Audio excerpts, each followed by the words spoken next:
Everyone. Today I'm presenting a case of 32 years old male presented with blurred vision, periorbital pain and redness in the left eye, which he noticed after accidental splash of gunpowder during firing exercise.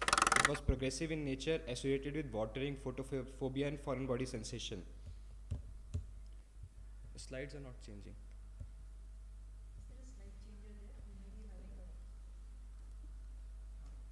It was associated with watering, photophobia, and foreign body sensation and floaters, not associated with flashes of light.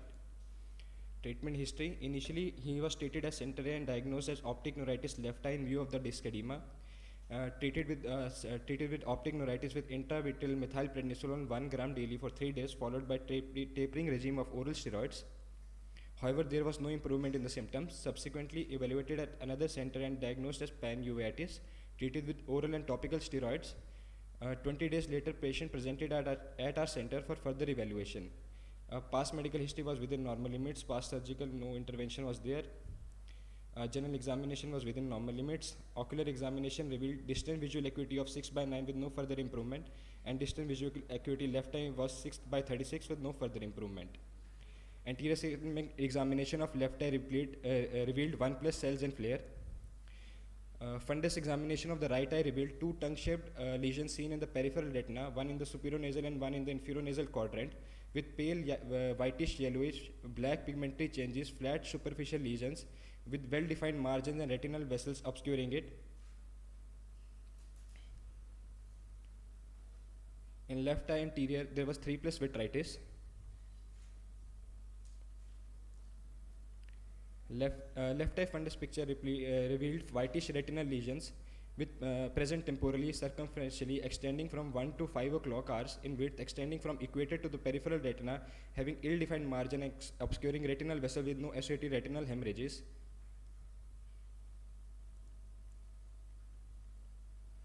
Fundus autofluorescence right eye was hypoautofluorescent areas corresponding to the retinitis lesions, and the left eye revealed hyperautofluorescent areas corresponding to the retinitis lesions. Fundus autofluorescence of the both eyes showed patchy staining of the necrotic retina seen in all the phases. Same in the left eye. OCT macula of the left eye was within normal limits, no CME was noted. We took anterior chamber paracentesis was performed and aqueous analysis via multiplex PCR was done, which confirmed HSV2 infection. These are the other investigations. Factors favoring the diagnosis of acute retinal necrosis were immunocompetent status, bilateral peripheral tongue-shaped lesions. So we made the final diagnosis of HSV2 induced bilateral acute retinal necrosis, inactive in the right eye and active in the left eye. Oral valsaclovir 1 gram 3 times a day was given after checking urea and creat. Tablet prednisolone 1 milligram per kg was given, and tablet ecosprin 75 milligram OD was started. After 1 week follow-up, the vision was hand movement close to face and PR accurate. On USG-B scan, it revealed retinal detachment. So our plan was, we did PPV with 240 band, FAX and 360 degree endo laser, and oil insertion in the left eye.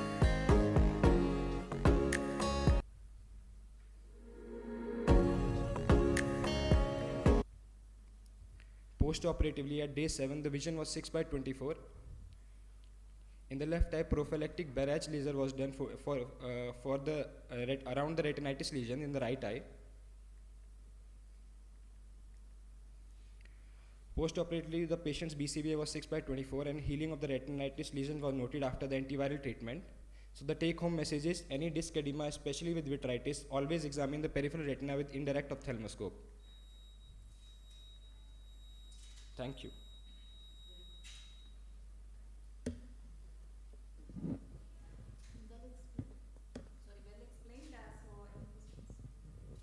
Yeah, it's very good. I'm just wondering whether anybody really needs to do a PCR because it's primarily a clinical diagnosis. Yes, ma'am. Primarily it's a clinical diagnosis, but for the documentation purposes, Yeah, they did the PCR. that's fine. That's good. Similarly, fluorescent angiography is more for documentation. It's not Yes, required ma'am. for diagnosis. But I agree with you that in any case of uveitis, we have to dilate the patient fully, not even mid-dilate, and see the periphery carefully, because it may give a clue to a lot of things.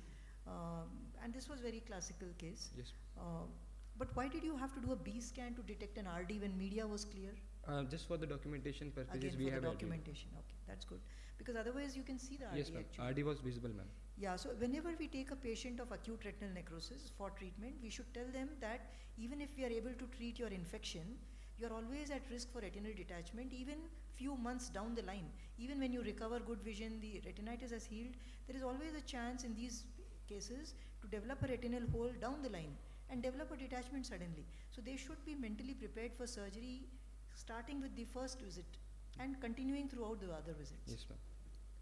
Because RD can happen suddenly during the course of the, and ARN can present in this, your case was very typical actually, but ARN can also present in many ways where it is anterior scleritis, severe pain, so we get distracted from this anterior picture and we don't even end up seeing the periphery, so, or the posterior segment. Sometimes the ARN can be mostly focused on the posterior pole, whereas classically it is described as peripheral retinitis. So if you just see posterior pole retinitis with disc edema, again ARN can be a possibility. It is described as, so atypical cases can be there and we have to keep our index of suspicion very high. Yes. Otherwise we burn our fingers and reach the diagnosis very late. But yours was a classic case. Also, I'm not very sure that you should be doing demarcation, laser demarcation prophylactically. There's a lot of controversy and it can actually create a vitreous traction and create breaks at the area of your laser scarring. But it's okay because it was a small area, not very large. If it's a large area, ideally you should avoid laser. Yes. The role of scleral buckle, ma'am? Yeah, we can go into surgery, of course. But yeah, scleral buckle has a role, especially in ARN because the lesions are peripheral. So to support that, and the buckle also counteracts the future traction which is expected in these cases from the inflammation. So it's very useful. Buckle also reduces the silicone oil emulsification so that you are not forced to remove the oil early. So buckle does have a lot of role, supporting the brakes, reducing the traction and oil emulsification.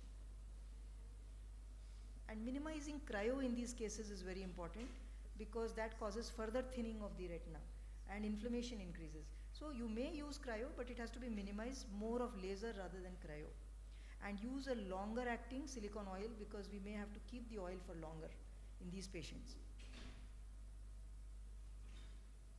So keep the, use a 5000 Centistokes oil which emulsifies later. Yes. It's readily available nowadays.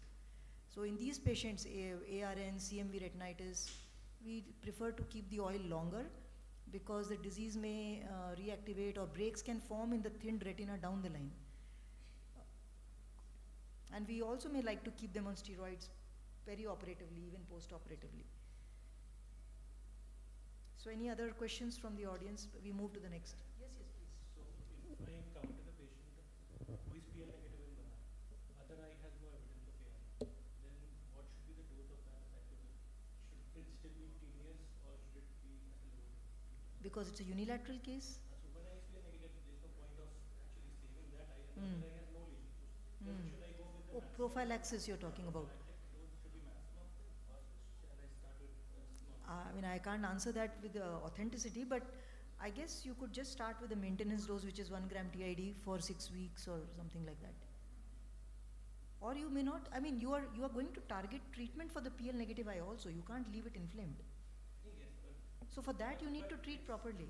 No, so no. negative, so probably No, that's. can I avoid complications of paracyclovir by starting with a No. lower dose? Not only the vision, Yeah. there are other symptoms that need to be treated. No, we so need to treat the inflammation even if it's Okay, PL negative. So we treat with full dose initially. Okay. When the inflammation comes down, only then we come to maintenance dose. And the maintenance dose continues. And valiocyclovir has hardly got many side effects. I have not seen anybody till now. And generally we should have a physician with us when we are treating these patients so that they monitor for toxicity. But generally it's a safe drug. All right, I think we go to the next case, otherwise we'll be short of time. Thank you, ma'am. Thank you, very good case. So let me invite Dr. Sara Rizvi. Is she there? Dr. Vipin Rana? Yeah, he'll be presenting a case on rapidly progressive bilateral necrotizing retinitis in young Asian Indian male.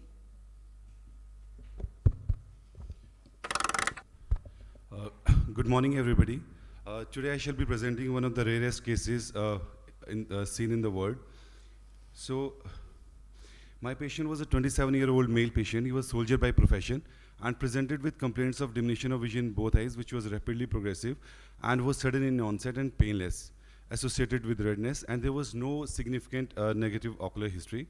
So there was a history of febrile illness with swelling of the parotid glands for the 3 days before decrease in the vision. And he was treated conservatively with NSAIDs at another center and was presented to our center for further evaluation for ocular symptoms.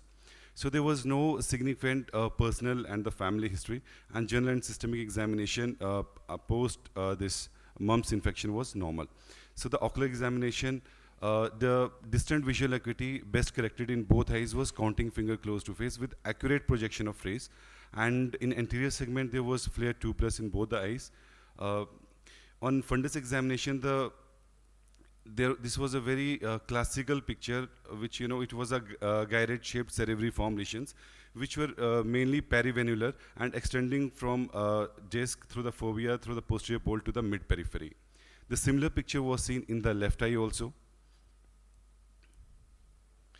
So the provisional diagnosis was mumps retinitis in view of the history of mumps present and the classical cerebriform lesion which is seen, which was described in the previous 4 case reports which have been reported in the literature since 2010. Fundus autofluorescence shows hyperautofluorescent areas which were corresponding to the these retinitis lesions, and the similar picture was seen in the left eye also. So the fundus fluorescein angiography showed mild hyperfluorescent areas which were corresponding to these retinitis lesion, and there was presence of this petalloid appearance also in the right as well as in the left eye. Similar findings in the left eye too. So ICG was essentially within normal limits, and the OCT showed the disruption of ELM and the ellipsoid zone in the right as well as in the left eye. On investigations, the serum IgG was for mumps was highly increased. Normal value is less than 4. It was 68.90, and IgM was more than 4. Normal is 0.9. So other investigations to rule out the other diagnoses, differential diagnoses, were negative. So in view of these findings, the mumps associated bilateral retinitis diagnosis was made, and the patient was already started on the oral prednisolone at center A. So we added the oral val acyclovir 1 gram TDS, and in the literature there are only 4 cases have been reported, and out of them in 1 case, which was the last described case, hyperbaric oxygen therapy was given. So I mean, as such there is no therapy, so we also thought of giving the hyperbaric oxygen therapy. So it was given for 1 month, 2.5 atmospheric absolute, a session of 1 hour for 40 days. And to our surprise, post-hyperbaric oxygen therapy lesions resolved within 2 days. The lesions were same almost for the 10 days, but post-hyperbaric, they resolved within 2 days. However, the anatomical outcome was fine, but the functional outcome was poor. So OCT follow-up showed showed ellipsoid zone disruption and the foveal thinning in the right as well as in the left eye. And so in the literature, these are the 4 cases. The first was described by the LVPI in 2010, which showed it was in the retina diagnostic challenges. So why our case is unique? This is the first reported case in an adult patient. Only 4 cases reported priorly, that too in children. This is the first case where multimodal and ultraviolet field imaging has been carried out. And our case demonstrates rapid healing of retinitis lesion following hyperbaric oxygen therapy. Thank you. Very good. Thank you. Etiology, basically, like, I have not understood. Yeah, ma'am, there was a viral, if we see in the last 1 and 2 years, there was this outbreak of the mumps, ma'am.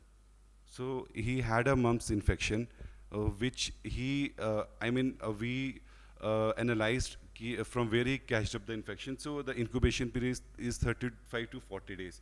So he was in Nagpur at that time, and there was an outbreak of mumps. So he had other. Can you show the fundus picture once? Why Yeah. could it not be ARN? Can you connect his computer again? His Yeah. presentation, yeah. Like, why is it not ARN, and why is it mumps related? Ma'am, ARN is absolutely in the like periphery, tongue-shaped lesions, and you know, maybe associated with. Yeah. This is the typical picture which has been described in the last 4 cases, ma'am. So the first case was described by from the LVPI. He was a faculty only doing a fellowship at that time, Dr. Trehan. So it was, yeah, ma'am, I'm coming to that. So it was there in diagnostic challenges in the Retina Journal. The second case was by Dr. Kalpana Babu. So the similar picture was there.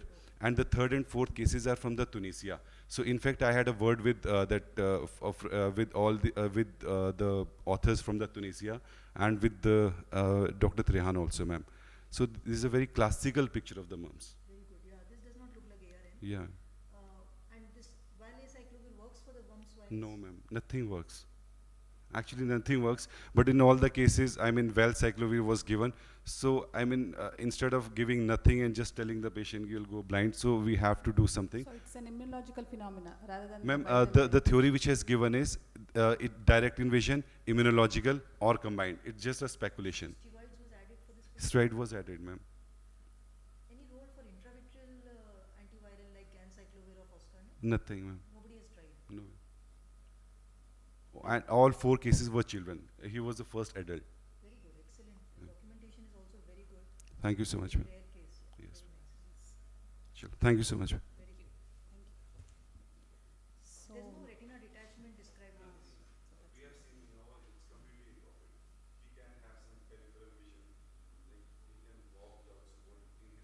So the previous cases, as madam has told, like down the line, is there a risk of retinal breaks and retinal detachment? The other cases which previously have been no. And pulse steroids was given and not. Not in our case because it was given at some other center from where he took. Yes, yes. He was already starting. Yes. So the next case is presented by Dr. Swati Tyagi. Is she there? Yeah. So she will be presenting a case on color of the human eye, a rare case of heterochromia iridis in siblings. Good morning, everyone. My case presentation is Color of the Human Eye, a rare case of heterochromia iridis in siblings.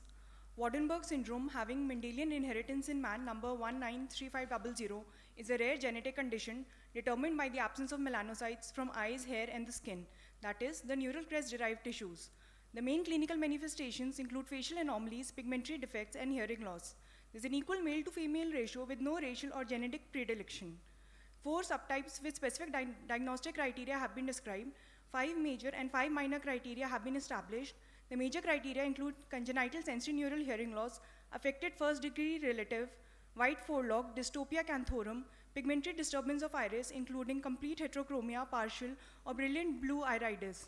Minor criteria include synorphis, congenital leukoderma, hyperplasia of nasal alveoli, a broad nasal root, or premature graying of hair. The clinical diagnosis requires at least 2 major or 1 major and 2 minor criteria. Case description, we present a case of 2 siblings with difference in the eye color. Unilateral, diffuse pale blue eyes were seen, akin to a cat's. Dilated fundus examination of the affected eye revealed choroidal hypopigmentation. Sibling 1 had a sensorineural hearing loss in the left eye confirmed by audiometry. Telecanthus and synorphis were evident. There was no piebaldism. Dermatological and medicine evaluation revealed no anomalies, and there were no birth or family histories. In accordance with the diagnostic criteria proposed by Waardenburg, 4 major criteria were present, that is abnormal pigmentation of the iris, congenital sensorineural hearing loss, dystopia canthorum, and affected first-degree relative. 1 feature of the minor criteria was present, that is synorphis. Thus, both our patients were diagnosed with Waardenburg syndrome type 1. These are the clinical photographs. Both siblings had a unilateral brilliant blue iris, that is cat's eye appearance, dystopia canthorum, a broad nasal root, hyperplastic nasal alveoli, and synorphis. Fundus picture showed heterochromic fundi, that is areas of RPE without melanocytes were seen as non-pigmented, thus this appearance, and the choroidal vessels were prominent.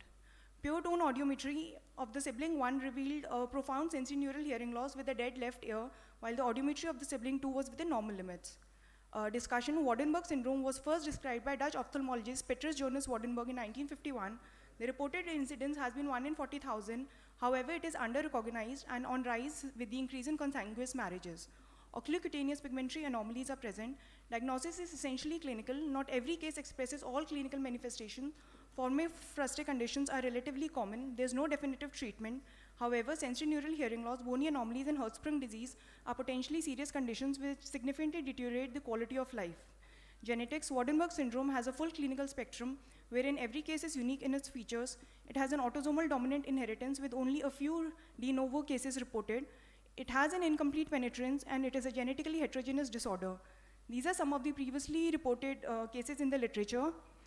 So the take-home message is that Waardenburg syndrome typically manifests with the congenital iris pigmentary anomalies. A careful inspection can reveal posterior uveal pigmentary anomalies. Its incidence has been under-recognized. The patients warrant complete systemic examination to rule out sinister complications. Importance of examination of all the family members to identify undiagnosed cases. Provision of genetic guidelines and medical monitoring of the affected family is pertinent. Regular ophthalmic examination is recommended to follow up any probable lesions. A higher index of suspicion aids in early diagnosis and thereby initiation of early treatment, social and vocational training, as well as rehabilitation of these patients. These are the references. Thank you very much. It's an excellent case, very rare and beautifully documented. You said the inheritance is dominant. Autosomal Ma'am, dominant. so there are 4 types of Waardenburg syndrome. The type 1 and type 2 are most common. They are autosomally dominant. Dystopia canthorum is present in type 1. Type 2 lacks dystopia canthorum. Type 3, which has upper limb anomalies like hypoplasia and syndactyly, those are rare and it is de novo. Type 4, which is Hirschsprung disease, is autosomally recessively So inherited. in this patient, are the parents consanguineous? I mean, is it, No, in this ma'am. patient, what do you think is the Ma'am, most inheritance? likely, since both of them had type 1, so it is an autosomal dominant. However, the There's parents no did not family have any history, symptoms. No family No, ma'am. history of the same. And you said vocational rehabilitation. So what are the sequelae, ocular sequelae that they will require vocational or social rehab? What are the complications we expect down the line? Ma'am, since there is I think it can lead to profound decrease in vision. Why? Yes. Because what you have described is mainly cosmetic issues. Yes, ma'am. So are there any known sequelae for which we should have to look out? You said they need annual checkups. Yes, For ma'am. what? Are we looking for some specific things, and why do they need vocational or social rehabilitation? What is the future down the line? What should we tell the patient? So, ma'am, in case if they have a low vision, if there is any new de novo tumor in the eye, So, they are at higher risk for prone. tumors? Is that what you're saying? Yes, ma'am. You haven't said that till now. Okay. What else? And foveal hypoplasia you have mentioned? Ma'am, in the present case, it was not there because the depigmentation was only in the periphery. However, in severe cases where the fundus finding is more towards the macula or the posterior pole, they can have foveal hypoplasia and that can lead to a severe decrease in vision. So they might need low vision aids or vocational rehabilitation. Tumors are only ocular tumors or systemic tumors? Ma'am, so systemically, tumors have not been defined. Only Hirschsprung disease is there, but that is also congenital.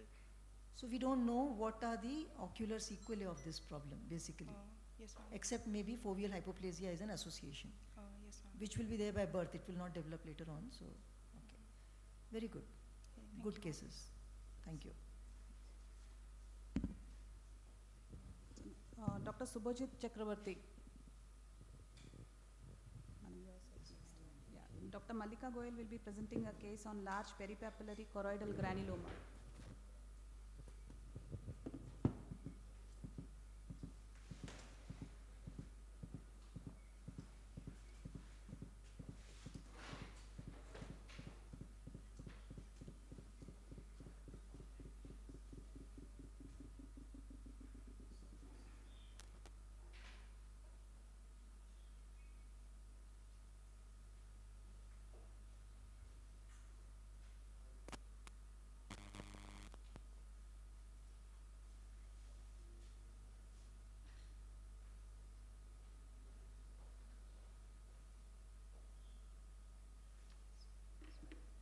Sorry, I should have kept it ready. I'm sorry.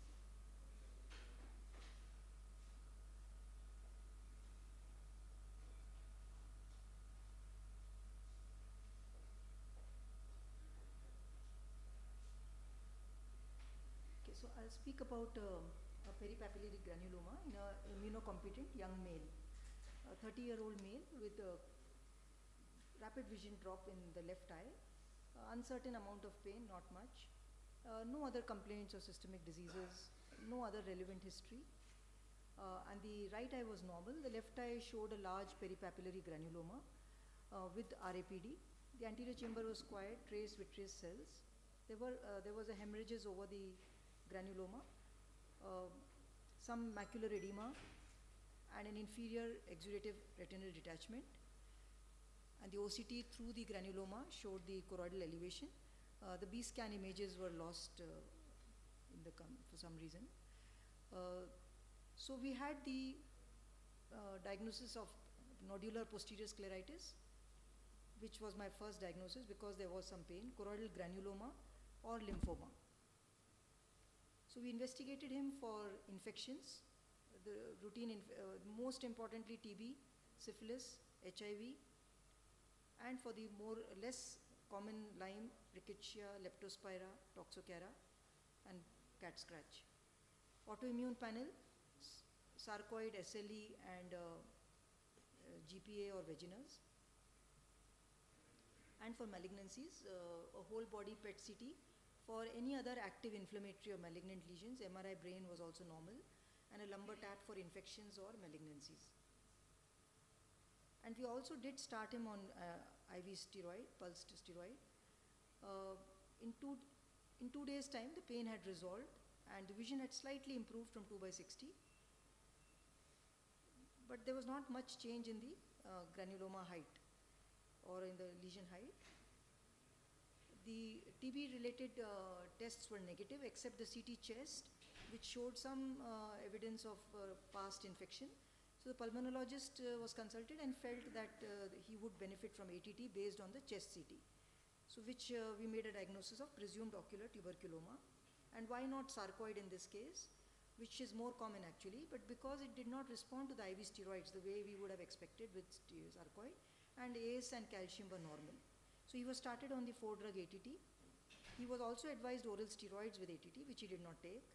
After a month, there was a rapid resolution of the, you see the choroidal elevation has gone, macular star has come in, vision is again normal, and at each test, each visit we tested the color vision because he was on ethambutol. So to be sure that we did not have a ethambutol toxicity. And a further 1 month later, even the macular star is near completely resolved. So this is 2 months from onset, and this is more lately, around I think 6 months from onset. Everything is normal. There is a scar where there was a granuloma, and the macular star is resolved. A similar lady we are seeing more recently, very similar, and for her Mantoux is positive. Again, chest CT is showing some changes, and we have started her on ATT. So optic nerve tuberculoma is rare in an immunocompetent patient, and it's mainly a clinical diagnosis, though we do need corroborative evidence. Importance of multidisciplinary collaboration. In this case, we were able to start treatment based on the pulmonologist's recommendation of the CT scan. And in these patients, it's any case of uveitis, we start ATT. It's very important to continue to monitor them for ethambutol toxicity, which is more difficult because their vision is already compromised. So if there is one eye which is good vision, that eye should be monitored for vision as well. And color vision is very important, specific criteria for ethambutol toxicity. Every visit should be used to also test for ethambutol toxicity, and patient should be counseled that if there is a drop in vision, to stop the ethambutol. Now steroids are recommended with every patient who is on, who is considered as having ocular TB because of the inflammatory association. However, when we give steroid with ATT, we do not know whether the patient has responded to steroid or they have responded to ATT. So if possible, we should try to avoid steroids when we give ATT. As in this case, we did prescribe steroid, but patient did not take it. So we can be relatively confident that it was a tuberculoma that responded to ATT rather than to any steroid. Thank you. Madam, was it even before initiating ATT, was he not put on oral steroids as you He was put, yeah, that's a very good, that means you were paying very good attention to this. He was started on IV pulse steroids because